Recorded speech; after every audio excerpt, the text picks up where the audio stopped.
ধরনের একটি বৃহত্তর রাজনৈতিক দলের একজন নেতা, সে বিভিন্ন সময় সেখানে জনপ্রতিনিধিত্ব করে আসছে, কিন্তু যেইভাবে তাচ্ছিল্য সহকারে এবং জঘন্যভাবে সাম্প্রদায়িক বক্তব্য দিয়েছে, সেই হিন্দু ধর্মকে, এই ধরনের পূজাকে সে যেভাবে তাচ্ছিল্যভাবে বলেছে, যেটা অত্যন্ত একটি ভয়াবহ অবস্থা। আপনারা জানেন, এই ধরনের হিন্দু, বিশেষ করে বাংলাদেশ এবং এই ভারতবর্ষের একটি আদি সম্প্রদায় হিন্দু সম্প্রদায়, তারা পূজা হচ্ছে না। আমরা এর মাধ্যমে কোনো মুসলমান বা অন্য কোনো ধর্মের প্রতি আমরা ভিন্নভাবে দেখতে চাই না। প্রত্যেক সম্প্রদায় তার কাছে তার ধর্ম অনেক বড়।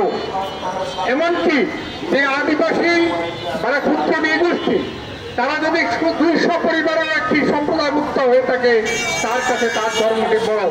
কি করে এই ধরনের বক্তব্য সে দিয়েছে, আজকে প্রেস ক্লাবের পক্ষ থেকে দাঁড়িয়ে এখানে আমরা এর তীব্র প্রতিবাদ জানাচ্ছি।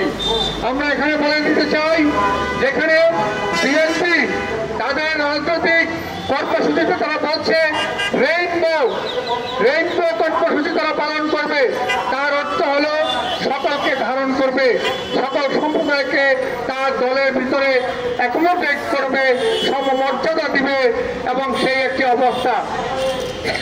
কিন্তু আমরা লক্ষ্য করছি, হারুনুর রশিদের বক্তব্য যদি সত্যিকার ভাবে বিএনপি কোন রকম ভূমিকা না নেয়, তাহলে এদেশের ধর্মীয় সংখ্যালঘু তথা হিন্দু সম্প্রদায়, সনাতন ধর্ম সম্প্রদায় তাদের ভবিষ্যতের রাজনীতির একটি জায়গায় তারা তাদের নিজের ভাবনা ভাববে।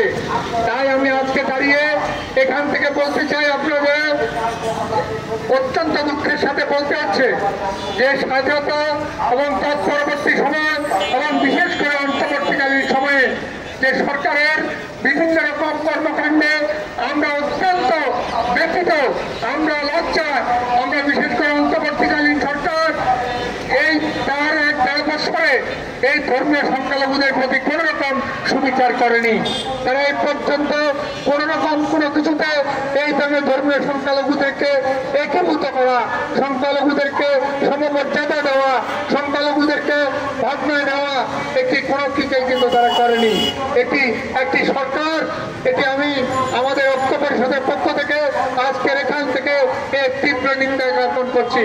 তাই আমি বলতে চাই, আর অনতিবিলম্বে যদি বিএনপির পক্ষ থেকে বা সরকারের পক্ষ থেকে তার এই ধরনের উক্তির জন্য, এই ধর্মীয় বৈষম্যের জন্য কোনো ব্যবস্থা গ্রহণ করা না হয়, তাহলে এই ঐক্য পরিষদ সহ সকল সংখ্যালঘু, সকল জনগোষ্ঠী এর তীব্র প্রতিবাদ করে তুলবে।